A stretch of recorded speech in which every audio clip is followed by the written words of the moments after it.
During major earthquakes and other calamities, roads become congested, bridges may be rendered unsafe, and access roads can be blocked, thereby delaying rescue operation when every second counts.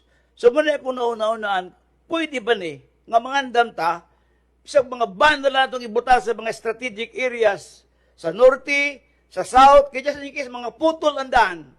Kung mga putol andan, dili na ta maka-expect o quick response.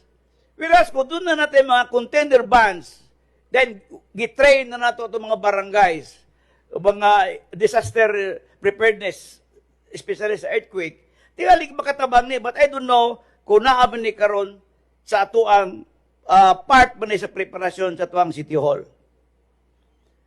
Today, the devastation experienced by General Santos City once again validates to answer these questions.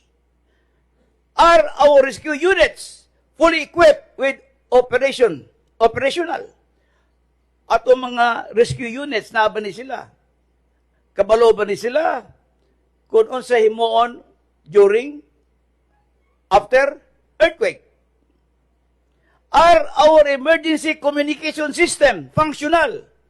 Kung mga putol nga ito communication, unsa man, naabata? Reliable ba? Resilient ba kini atong communication system? Kaya importante kini kung mga putol ang ito communication. Are our evacuation centers structurally safe? An earthquake importance of this proactive approach. The tragedy unfolding before us must serve as a wake-up call for Cebu City. Sa kung nagkikaingon, nata sa fault line. With the part, naka-experience daw mga duha kalinog tingali last month.